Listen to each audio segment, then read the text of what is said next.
Okay, so upon popular request, I am making a video to teach you how to cold call. Specifically, we're going to be going through a cold call script. I'm just going to show you the script that I'm using. This is booking about 30% of the people I speak to who are the right person to speak to. I'm getting about 30%, right? That means when I call a number and the person I want to call answers, I'm booking 25 to 30% of them. The industry average is like 15%, I believe. So I'm getting nearly a doubly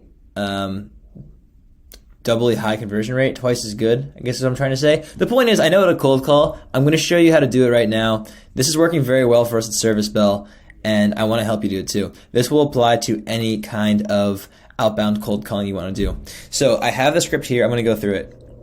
First thing I do is I open. When they answer the phone, I'm calling direct decision makers. If you want to know how I get their phone numbers, I'll make a video about it. But essentially, I'm calling them and I'm like, "Hey, John, this is Jacob from Service Bell. How's it going, right? Or how have you been?" And they're like, "Good."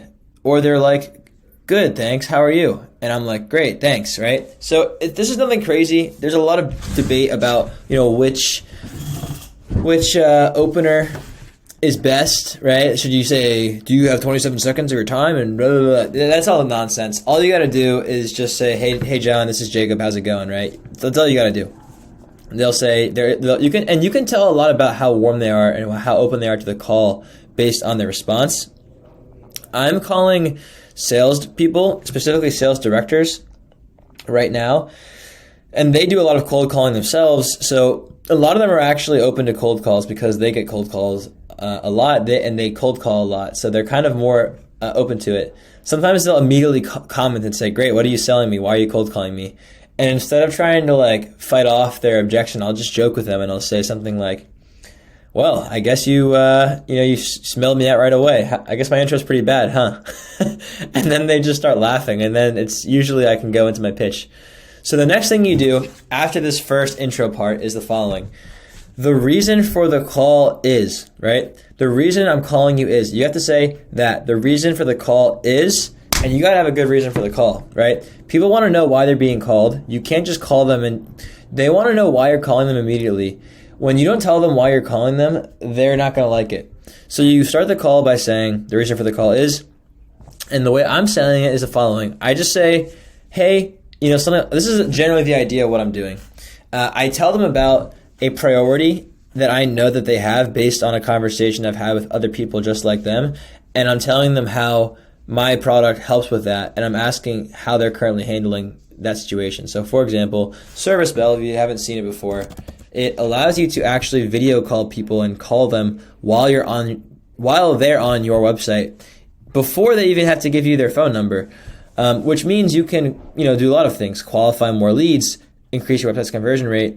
But what I say to them is, you can call people at the exact moment when they're most interested in speaking with you because they're actually on your browser, on your website right now. I don't go into all these details though, because if I said all that, it would confuse people. It's too much to say on a cold call. You got 20 seconds to give your pitch and get into the conversation. So here's what I say. The reason for the call is, I just spoke to another director of sales, and they told me they're focused on calling inbound leads quickly before they lose interest. Something like that, right? So that's the reason for the call. And I immediately say my value proposition. Service Bell helps your team call prospects at the perfect time when they're most interested in speaking with you, so you can reach and qualify more leads. That's what I'm saying. This script is a bit old, but this is generally the idea. I've tweaked it a bit, but this is generally what I'm saying, right? And so what we've done here so far, we've opened the call. We've gone into the reason for the call, right? We've now gone into the value prop. This is kind of one section here, 2 sentences. And then the last part of this opener is very important, right? This is the really only the thing you need to really script in a call. You then have to ask a qualifying question. You've told them why you're calling. You've mentioned a priority that they probably have. You've told them how you can help them. And now you need to ask a question that gets them to talk about pain that they're having, that gets them to talk about the current situation, so that you can essentially get them to talk themselves into a meeting with you. So here's what I say. Service Bell helps your team call prospects when they're actually most interested in speaking with you, so you can connect with and qualify more leads. And I'm calling to ask you specifically how you're currently handling inbound leads, right? Something like that. how are you currently handling inbound leads? That is an open-ended question, and they're going to tell you how they're currently doing it. They're going to tell you, they tell me like how many leads they're getting and all this stuff, right? And by doing this, what am I doing? I'm essentially uncovering all the information that I need to then go into my pitch. From here, they'll usually ask me, how does it work?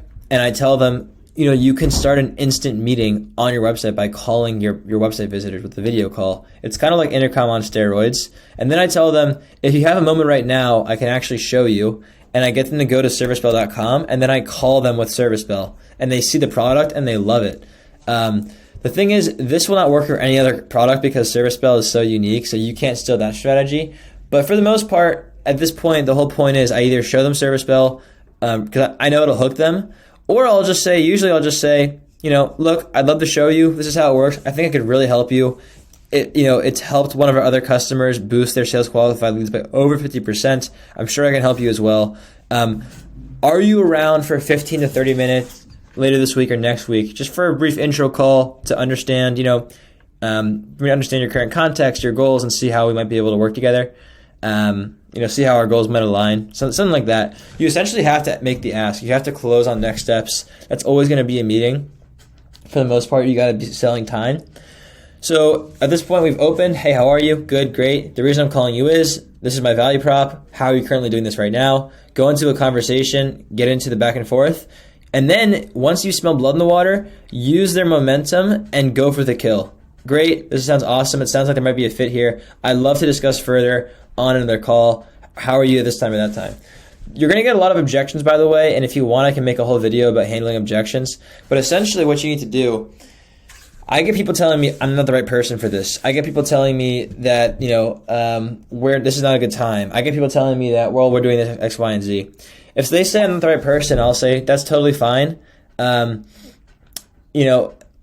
I use a creative line that is pretty funny for salespeople. I say, if you were coaching one of your reps and they were on the phone with a prospect who told them that they weren't the right person, what would you tell them to do?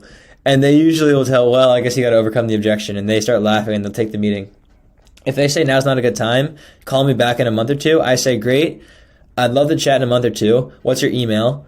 I'll call you back in a month or two, but I live and die by the calendar. I have to get something on the books. Let's just do something tentatively. I'll send it out in about a month out in advance. We can have it as a placeholder, something like that. They say, okay, sure. I send them the calendar invite. Bam, locked in next steps. There's a lot of ways to overcome objections. That's for a different video. But I hope you enjoyed this video. This is kind of the framework that you can follow, and you can apply this to your cold calling strategy and change the wording, obviously, to change the wording to have it apply directly to what you're doing. Because obviously this would not work for your service or product because ServiceBell is unique, but this is what we're doing. So I hope you enjoyed the video, and I'll catch you in the next one. Peace.